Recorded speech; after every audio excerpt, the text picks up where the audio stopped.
Welcome to the show, everybody. How's everybody doing today? I am your host, Jay. This is Cognitive Drift. A lot going on today. Been watching the news all day long. We just had an incident in Minneapolis with an ICE agent. A woman tried to hit an ICE agent with her car and ended up, the ICE agent had to shoot her. Really tragic incident. Really speaks to the tensions, the things that are going on up there, and the politicians and the media that are inflaming it. It's really unfortunate what's going on up there. I really wish some of these politicians were held accountable for their actions, but we're just not seeing that yet, and so that's why we're having these situations. But today, I have a special guest here in Georgia, Marjorie Taylor Greene. As many of you all know, elected to resign from her seat in Congress. So now we have a special election coming up here in Georgia. And so Georgia 14, for those of you who don't know, it's in the far northwest corner of Georgia. It's on the outskirts of Atlanta, and it's also close to Huntsville, Alabama. It's very blue collar area, hardworking people, and very conservative, obviously, for who they want to elect. Georgia's a pretty red state, and that's a very red area. And so today we have a conservative, America First, candidate for Congress who is running for that seat, and I'm happy to have him here today. And so without further ado, here's Beau Brown. How are you doing today, sir? I'm doing good, Jay. Thanks for having me. Yeah, my pleasure. That seat up there, in terms of keeping Georgia red, being, kind of a bastion for the conservatism for Georgia. I really regard that area highly, and that seat also. We need that seat in Congress. We need a conservative in that seat, and I think we're going to have no issue getting a conservative in that seat. So that's just from knowing that area, and so but we need that dearly.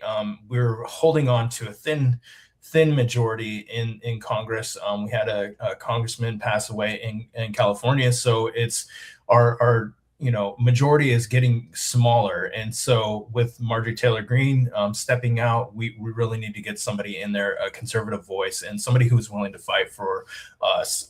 And so that's why I was excited to have you on here today. So yeah, man, when I got the news, or when I got asked to do it, I'll immediately jump to the opportunity.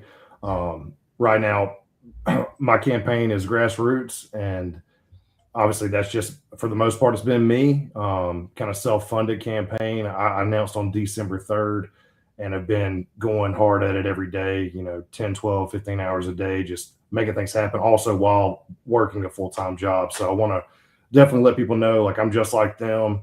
I have a full-time career. I have to work to make a living and take care of my family. And obviously I'm in the same, I deal with the same daily struggles everyone else deals with in this district. And really, that's one thing that inspired me to jump in, was just, taking care of my family, and really giving us an opportunity to vote for someone that's just like them. Because I'm the everyday American, and I'm running for Congress as the founders intended it. Yeah, I mean, that's really what we need. And I've talked about this on my show a few different times with a few different candidates and actual politicians. And one of the things that really frustrates, conservative Americans is a lot of politicians will run on, veterans' rights, keeping costs low, cutting spending or whatever. And then it's about 6 to 9 months before they're working for their lobbyists, and they've completely forgot about everything that they promised on their campaign. And so that's a huge frustration. And to her credit, to Marjorie Taylor Greene's credit, she was a solid conservative vote most of the time.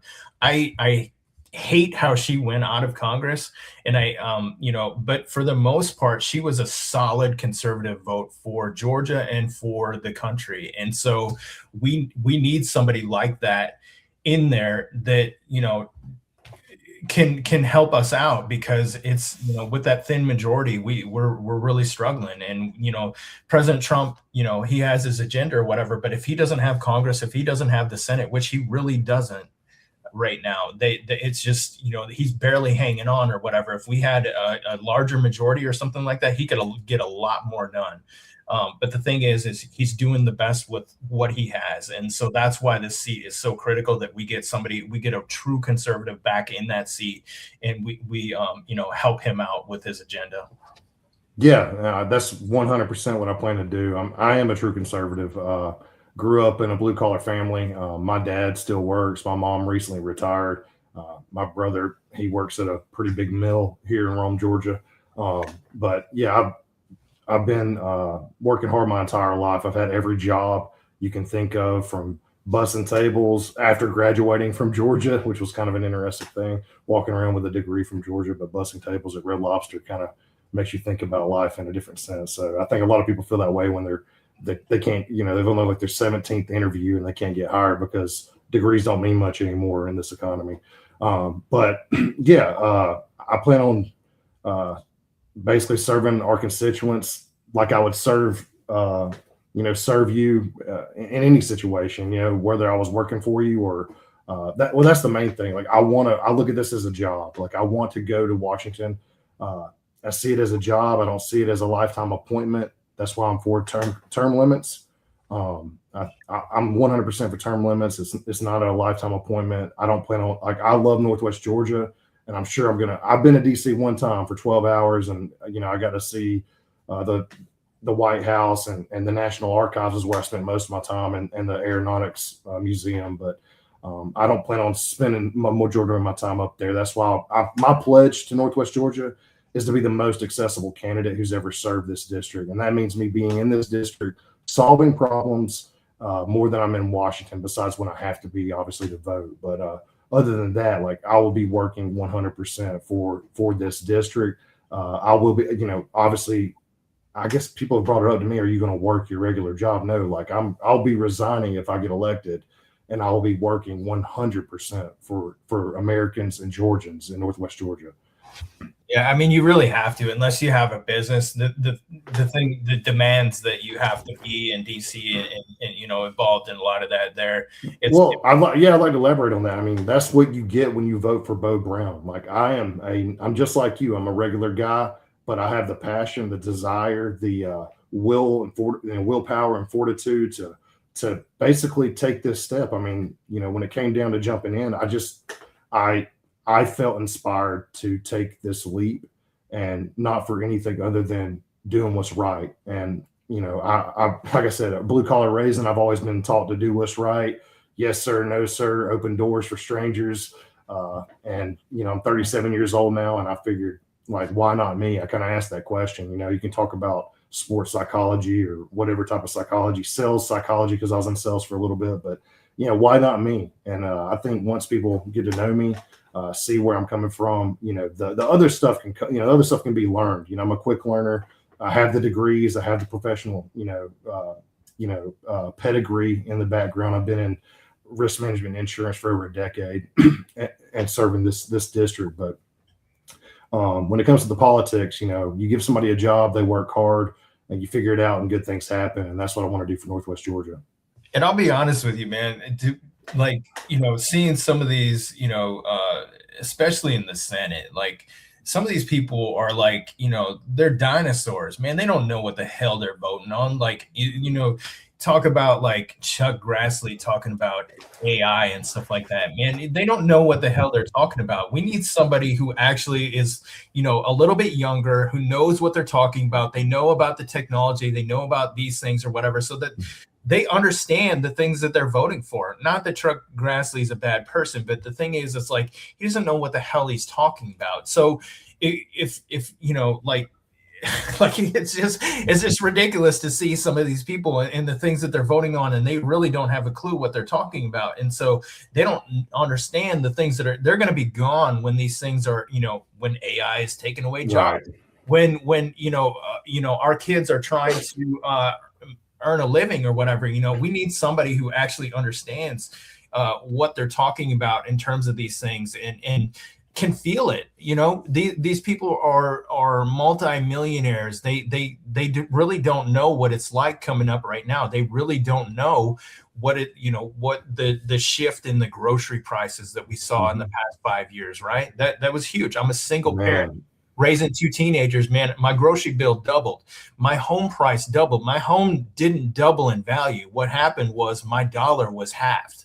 My dollar was cut in half. That's really what happened. And so those people don't really understand what happened and what it feels like from this level, what it feels like for your insurance to double. They really don't understand that. And so to see some younger people stepping into the arena, that's attractive to a lot of us, because you're going to have a lot better perspective about what's going on out here with regular people.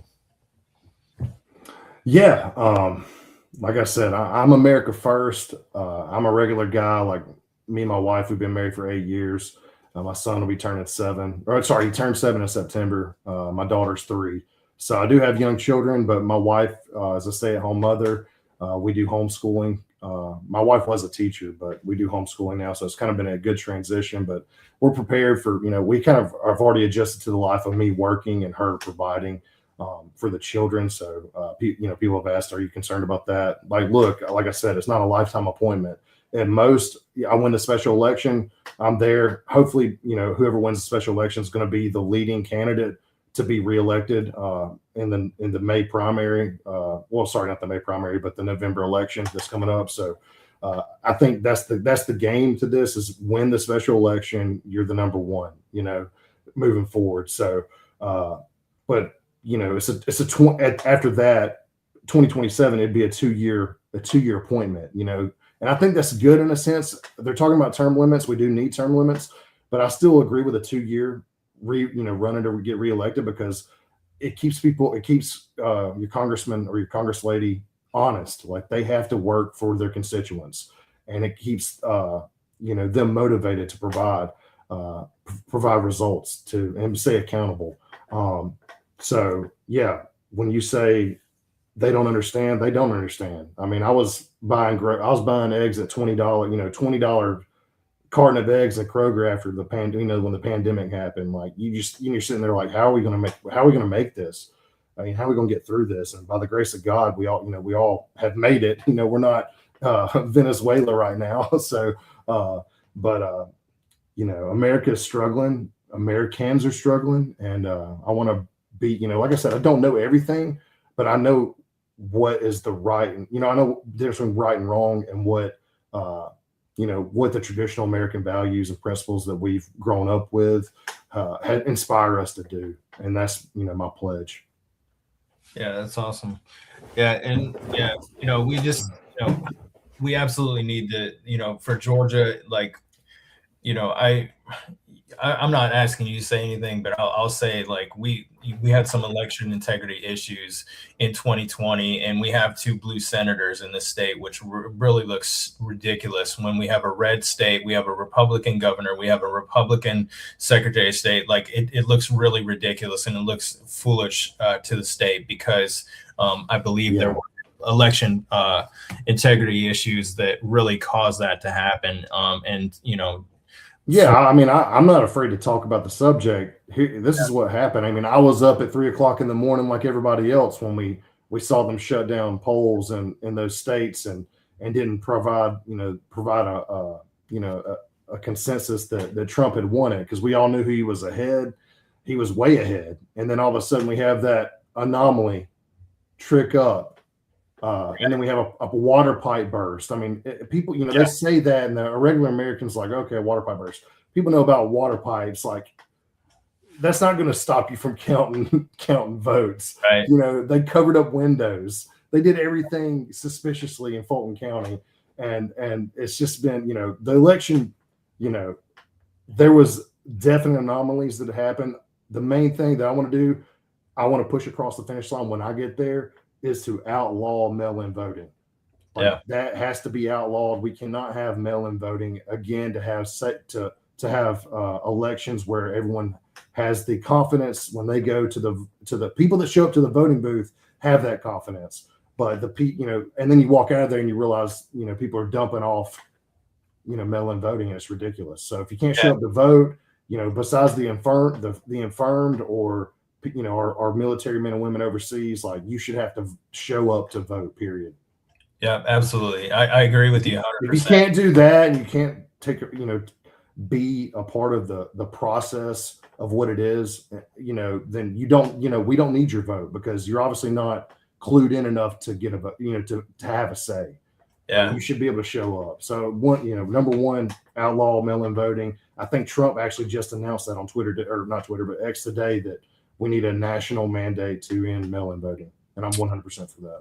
Yeah, I agree with you 100%. And the other thing though is I talk to Scott Pressler occasionally, and he comes on my show, or like when I was doing spaces or whatever, and I talked to him a few different times. But the thing is like, we still have mail-in voting, so I don't want to discourage any conservative from using that avenue. If that's what it takes to get your kid that maybe won't go to the voting booth or whatever, to get them to vote, use that shit. Because I don't care. Like, I want to use I want to win, right? Yeah, I mean, that's obviously, And some people are not going to go to the voting booth. They're going to give an excuse or whatever. So if you know somebody in your life like that, or somebody that it's going to take whatever to get them to go vote or whatever, and they have the option to mail in vote, convince them to fucking mail in vote, because I don't care. Like, we need to win. We need to win this election or whatever. I make my teenagers are both voter eligible now, but I make them go in person. But the thing is like, if you have a kid that ain't going to do it, hey, take that opportunity, make them do their mail-in vote. I don't really care, because I want to win. Yeah, I mean, we got to do that now while it's still available. But I think if we outlaw it, we're gonna have free and fair elections. We're not gonna have any of this messed up situation that we had. We outlaw it, we're gonna have 50 red states. I'll be honest with you, man. I mean, yeah. which wouldn't be a good thing. Wouldn't be a bad thing. Yeah. Well, we got to reset the balance. We gotta get some things under control for a little bit, and then what it'll do is bring people back to the center, right? We won't have this pendulum swinging where we have this extreme left, extreme right, extreme left, extreme right, going back and forth. Just think about it. Like, say we do get a Democrat president in 2028. Just imagine reopening the border again. Like it's not going to be pretty. Americans are not going to stand for that. Well, I mean, I think Minneapolis is a great example of this. It's the perfect example of Democrats allowing in migrants, giving them the right to vote, giving them the right to be here without the actual citizenship or proper channels of visas. They're here illegally, and they're fraud is rampant in these areas. Yeah. So that's a prime example of I'm from there. Yeah. Oh, you are, huh? Yeah, I'm from there. So I grew up there, Minneapolis, St. Paul. So I actually retired in Georgia. I was in the Army. I retired down here. I did 20 years in the Army. I retired first sergeant. But I grew up in that area, and the thing is like nobody asked for the Somalians to be there. Nobody in Minnesota, like if you talk to anybody that's lived in Minnesota, nobody asked for them to be there. And the thing is politicians just kept pouring them in. Now in Minneapolis, St. Paul, like most of the people that I went to high school with, they all moved out of the city. None of them live there. Black, white, brown, whatever. Everybody moved out of the city, and it's all Somalians in the city now. And the thing is like nobody asked for them to be there. Apparently, they're committing fraud on wide scale, and a lot of them committed, immigration fraud just to get there in the first place. And politicians look the other way. So it's a huge problem, and it boils down to the Department of Justice, getting, they're going to have to do something about it. They're going to have to make some people uncomfortable, make some politicians uncomfortable, because that's the only way you get this under control. So yeah, well, I think with the mass migration that's happening, and first of all, Trump was elected with with a mandate. I mean, he won the popular vote. He crushed the Electoral College. He has a mandate from the people, and one of those mandates was to deport illegals. And so I think if if you're trying to fight ICE or you're trying to get in the way of ICE, you're an insurrectionist and you need to be arrested on the spot. Like, we don't need to play with these people anymore and say they're protesting. Like, if they're in the area of operations of ICE, they need to be arrested. We can't have 70% uptick in assaults on ICE officers just because you don't. It's the federal government. It's ICE. Like, he's fulfilling his promise to American people, and you can't just arrest him. Yeah. And hopefully, we don't have another situation like what happened today. But it did. Obviously, she drove into an ICE agent, which could have been his life. People don't understand that. That's his life. He's got to go home to his family. And you can't. That's why you get pulled over. You do whatever that, do the right thing. Do what we were all raised to do. Have respect for authority. And these people don't. The left has no respect. Yeah. Period. So yeah, absolutely. That's what I raised my kids, and that's the way I was raised. Yes sir, no sir, please pull you over or whatever. Give them whatever they want. Don't make any crazy moves or anything like that, and you'll have no issues, right? As long as you weren't breaking the law or whatever, you'll be good to go. I can't imagine driving my car at a federal agent. Like, it just doesn't even compute to me. Like, that's just crazy. But talk to me about, what you're seeing up in your district. Talk to me about, going around and talking to people. What are you hearing from people on the grassroots side, and as you're talking to people in your area? Yeah, man. The good thing, I enjoy every second of this because it's so exciting to get out and just meet people. I'm a people person. I love meeting new people. Not everybody agrees with you, but I've had plenty. Since December 2nd, I've been having conversations every day, moving the needle. And so I've been in Home Depot parking lot in Rome, Georgia, just waving my sign, trying to get attention. Because, like I said, this is I've raised some money, but I haven't got the attention that I need to raise the kind of money that matters when it comes to really marketing myself. So I'm doing it the best way I can. Obviously, I can't break my bank and not be able to provide for my family during all this. But yeah, man, people are talking about accessibility. They want they want somebody that's accessible. They want somebody that can, that's going to be more focused on the issues in this district as opposed to just being in Washington and doing, falling into the Washington fray. And that's my promise. Like, I will be rooted here. There's no ifs, ands, or buts about it. I'm not going to go to Washington and just, this isn't a fast, some people, there's 20 people don't know there's 20 people that have declared. 2 of them are Democrats. Most of them are Republicans from one background or another. There's veterans. There's 2 veterans that are in it. There's a teacher. There's a firefighter, an EMS guy. There's a lot of different I don't know them all. I don't really focus on all of them. I know some of the major ones that Colton Moore, he was in the state Senate, and he seems to have a pretty decent following because guess what? He won an election uncontested in 2022. Nobody ran against him, so he got elected to state house. And so now he's got to run against everybody. He's got to run against 20 people. So I know he's got a decent following. I've been attacked by some of his followers on Facebook, but he's got to run an election against real people. And so we'll see how that turns out. But people care. People care. Affordability and health insurance are the main 2. Obviously, those are the main 2. People care about making ends meet, and I don't blame them. Things got to change. That's why if you haven't paying attention in Georgia, I'm assuming you have. They're already working on this, but it looks like we're going to have a new state income tax law where if you're making less than $50,000 as a single person, you'll pay effectively 0% in tax. And if you're a family making $100,000, you'll pay 0% in tax. And that's going to take effect next year once they pass the law. So state income tax for people making under 100 grand is actually going to go to 0 immediately. So that'll be a great thing. It's going to put between $2,500 to $5,000 back in people's pockets. Now, when it comes to the federal income tax, Trump's been a major supporter of getting rid of it. I don't know the mechanics behind how that would happen, but whether it be the tariffs and everything everything work out with the tariffs. But I think we do need to lower the federal income. We need to lower those thresholds. I think at the end of 2025. So this year the extensions ran out, so they have to revisit this anyways. And I think we need to lower. If we can't get rid of federal income tax, I'm against all tax. I hate tax. Taxation is theft. So, but if we can lower, be sensible about this and lower federal income tax, then us in Congress will have to work with a smaller budget, and that'll make us be more fiduciary responsible to our constituents on what we're actually going to fund and what money we have, where it needs to go, besides being flippant about it. Like you said, those people are detached. I'm not that person. I'm going there with.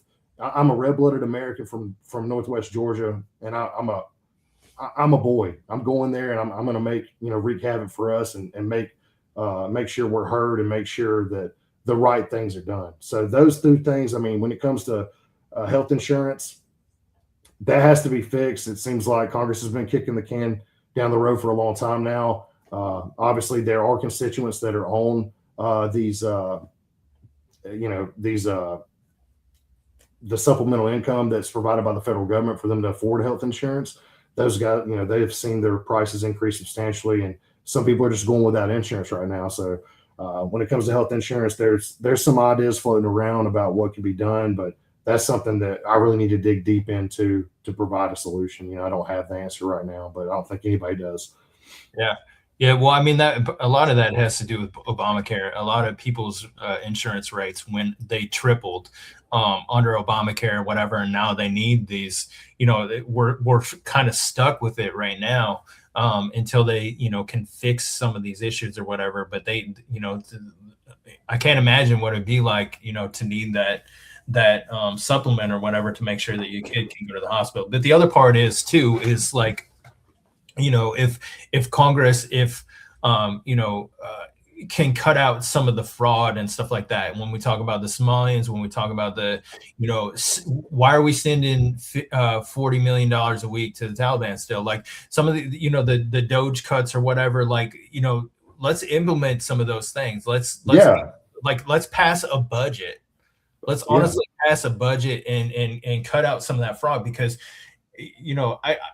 I don't like we got like a $9 trillion budget. We got a $2 trillion deficit. The thing is like, the income tax, getting rid of income tax, that's cool, and I want that. But the thing is like, we got to also be able to pass a budget first. We got to get closer to where we can at least balance the budget and then talk about getting rid of income tax. And right now we're not even close to that. So that's why I don't like when President Trump talks about that, because he's only got 3 years left, and I think it's unrealistic in this term. If JD Vance becomes president, maybe we can look at that or whatever. But like we got to just get to balancing the budget, and that's down to Congress. Yeah, balancing the budget. They have a plan to balance it over the next 10 years, but we're like 1.7 trillion behind. So right, we got to cut. They're gonna have to cut things. But I will give Marjorie Taylor Greene credit. Like, she was a mouthpiece that she gave us the information, and that's what I'm gonna do. I'm gonna be a mouthpiece for what the truth is, and we need to call it out for what it is. We find out that $9 billion has been fraudulently taken in Minnesota. So it's just, we know that's an example. We know fraud exists, but we got to. Here's the thing: elect somebody that's going to go there and really be accountable to, be accountable to the district, but really just be accountable to America, to the Constitution. That's what it's all about. Like, we need to really turn a 180 from where we've been heading from Obama and Biden, and get back to American, a good old America. Like, that's where it needs to go. Yeah, absolutely. And I just want to read some of the comments here. You got Sean Lopez. He said, "Nice to see you on here, Beau. Thanks for the response on Facebook earlier." So obviously you're talking to your constituents. And yes, to end in mail-in ballots, but also, if not eliminated, let's embrace it, right? Embrace it, because we're stuck with it right now. I want to encourage, if that's what it takes for some conservatives to get out and the vote, then use it. I don't care. We'll get rid of it later on down the line, hopefully. And then also, Ange was asking, where do we donate to your campaign? Yeah, that's a good question. I really wanted to, if you could go to, I really need to pump my socials. So if we can all, if you guys care about this enough to go like my X account, it's Beau Brown NWGA. So it stands for Northwest Georgia. Beau Brown NWGA at X. If you can like and follow me. Facebook, it's Beau Brown for U.S. House of Representatives. Give me a like and a follow. And then I think the other one is, let's see, there's TikTok. It's Beau Brown for Congress. TikTok. I don't understand it. I just post up to TikTok. But let's see. Yeah, BeauBrownForCongress.com. So if you go to my website, there's a donate button. You hit the donate button and you go straight to the page. I don't have a page. Like I said, I'm learning all this. I don't have a team of experts behind me. And like I do my best to comment to everybody that asks me a question, like Sean on Facebook. And like I said, I'm a real person, so you're not going to get a team member, somebody trying to be a mouthpiece for me. It's coming directly from me. And so if you can go to BeauBrownForCongress.com and donate $5-10, anything helps. All of the donations will go to marketing, basically. So signs are heavy costs. Luckily, once I announced, I had someone donate signs to me. So the signs I've been giving out were actually donated to my campaign. And so we have that, and then just social media marketing, because I think, such a short election, I'm on here with you, so thanks for the opportunity. But getting me out, getting my name out is going to be quicker through social media channels than through anything else. But obviously, I'll be in Ringgold, Georgia, Thursday at Book and Barrel. So if you're in Ringgold or in the Dalton area or Catoosa area, come see me. And at 6 o'clock at Book and Barrel. So I'm doing things that I can do, but like I said, I'm also working. I got a job, so yeah, trying to make a difference. But also this is kind of whatever happens. But I really am 100% convicted to doing the right thing for us and just getting out there. And I've already had backlash on the right and the obviously I don't care about the left, but some of the right, I've been attacked by the Colton Moore crowd, but it is what it is. I'm not going to back down from people. I'm not going to back down. We had a little issue in town, local media. There's a lot of gatekeeping with things going on, especially me. I'm a nobody. I'm trying to do what's right. Nobody knows me. I don't see myself in some high regard. I'm not an important person, but I feel like I'm just doing what I'm feeling led to do. There's a lot of gatekeeping. So the local medias here haven't reached out at all, even though I'm at Rome local media. I'm the local guy here, homegrown, lived in Rome 37 years, besides the time I spent in Athens to get my degree. I've been here, my kids grew up here. I go to church here. I help out in the community. I've done a lot of things, and they know me, but they won't even reach out to have me on. So it's kind of ridiculous. And I called them out for it, and they didn't seem to like that. So I'm not going to apologize for it, because you know what, my campaigns, the reason why I'm on here is because of me and the support I got. I'm doing this 1,000% full steam ahead, and we'll see what happens. We all got to qualify next week. I think the 12th to the 15th, every candidate has to go down to Atlanta and qualify in the elections office. So I'll be doing that next week, and just keep me in your prayers, man. I mean, I've been attacked. Like, I've had some really nasty messages. Like, I mentioned medical freedom, medical freedom. Like, I'm glad that Donald Trump is handling the immunization schedule, because it is ridiculous. We're, the rest of the world does 11 or 12 shots, and we do 72. So right. I've had two kids. It was a really stressful time for me and my wife. My son, we actually had him on the schedule. We delayed it as much as possible. My daughter has not been vaccinated. So, and I've been getting crazy threats like, hope your kids get measles. It's insane. But, people don't see that side of it.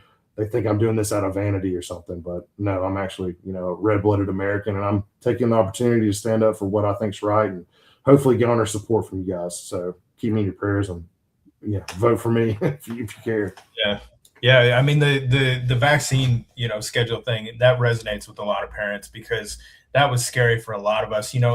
I lived overseas. My kids were with me in Germany, and it's not something that I ever really thought about until the 2019, 2020, and some of the stuff started to happen with the pandemic or whatever, and then just seeing really bad things.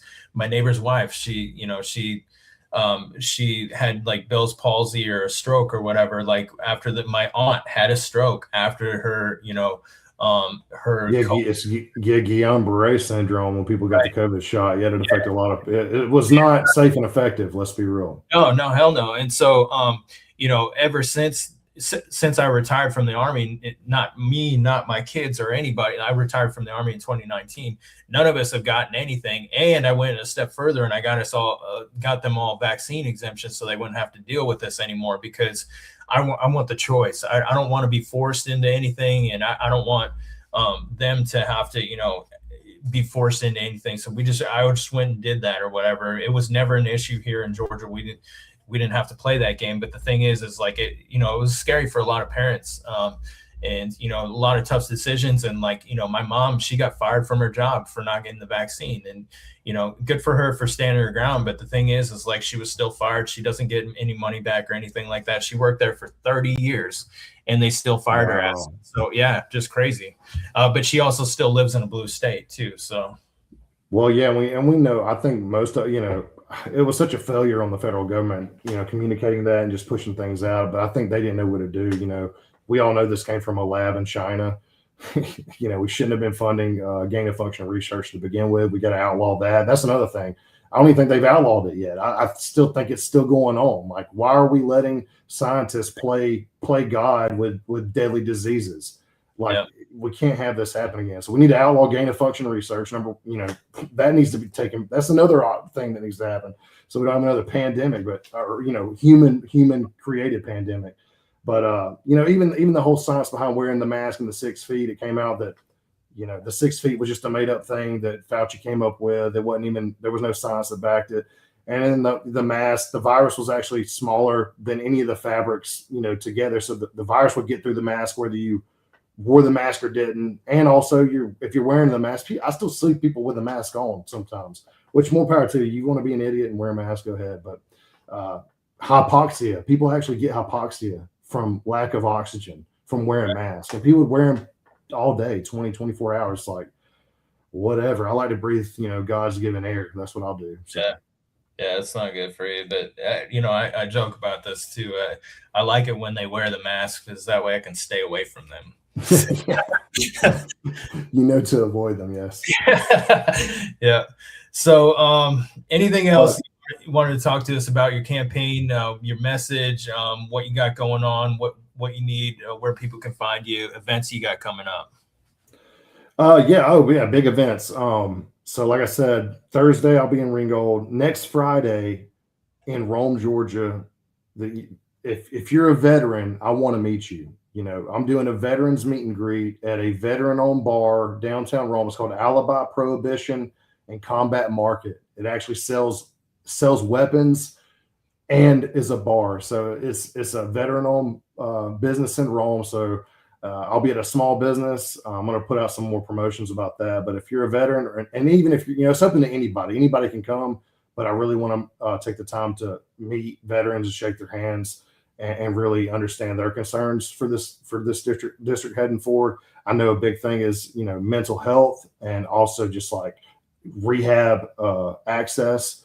I think we really need to revamp the rehabilitation centers and make them more accessible to people that need the help. So that could be something that I champion. But I'm willing to listen. If there's something more stringent that veterans need. I didn't get to serve. Thank you for your service, Justin. I really, it's just a really great thing. Like I said, I didn't get to serve, and I've always admired those who have served. I have friends, family members. My father-in-law is a Purple Heart recipient of the Vietnam War, so it's it's close to my heart, and I want to be a kind of a champion for veterans, even though I didn't serve. So come out next Friday. It's going to be from 5 p.m. to 8 p.m. So it's going to be in the evening time. That way, hopefully, give people a chance to get there after work. And it's a nice area. Downtown Rome is one of the most beautiful places in America. I travel all over. I travel all over the Southeast. I was in Missouri. I was in St. Louis Monday night and drove back yesterday. So, like I say, when I say Rome's a really great town. And so for all the Romans, you're blessed where you live. So don't take it for granted. But the rest, I'm going to be up in Dalton, we're starting to move up north. But Polk County, I'll be in Cedartown. Saturday, I'll be in Rockmart, the Polk County GOP meeting Saturdays at 11 a.m. I'll be there to meet people and greet people. So, and like I said, I can't get out, get the skis out too far in front of me. So we're planning things as they drop, and I'm very flexible. So if anybody has an event they want me to attend, just reach out to me. You can email me at info@beaubrownforcongress.com, or you can direct message me on Facebook through my Facebook channel. So if you have any questions, also send them my way. Awesome. Well, I want to be respectful of your time. I know you guys are busy, and I know you work full time and stuff like that. Let me say this, man. I'm a family guy.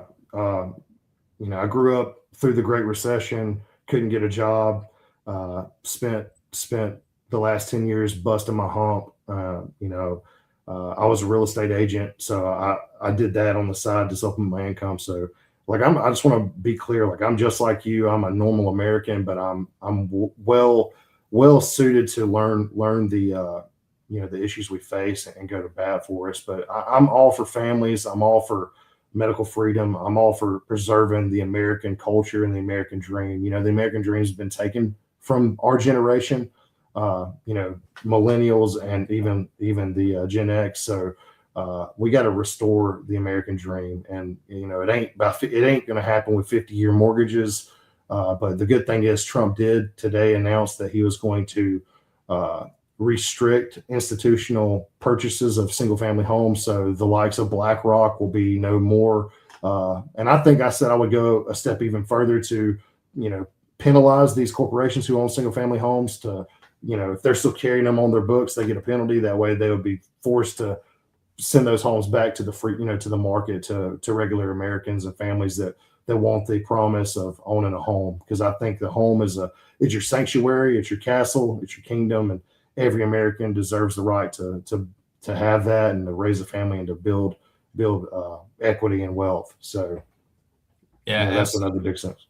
Yeah, absolutely. I especially hear that because like I said, I got two teenagers. I got a 19 and an 18-year-old. So I want them to be able to buy a house too. And the same way that I did. So that's huge for a lot of people to hear that. So I appreciate that. Well, we've been going at this for about an hour. Couple of hundred people in here watching. We should get some good replays throughout the night. It's kind of an awkward time for me. Normally I do 8 or 9 o'clock, but we should get some good replays tonight, and get your name out there. And I will post some shorts from our interview here today. But I just appreciate you coming out. Anybody that Susan sends me is always based, always awesome, really great candidates. And I just appreciate you stepping up to the plate and trying to make things better, because it's really tough. I realize that you're putting yourself out there. You're basically doxing yourself and, putting yourself out there and your family and everything like that. And I realize that it's tough. So I appreciate your sacrifice too. Yeah. Lastly, I'll say this too, you're going to see a lot of candidates over the next, 8 to 10 weeks before the election. A lot of them are going to try to look political. They're going to look like politicians. They're going to act. They're going to have the ads. They're going to have the real clean looking ad where someone else is talking for them.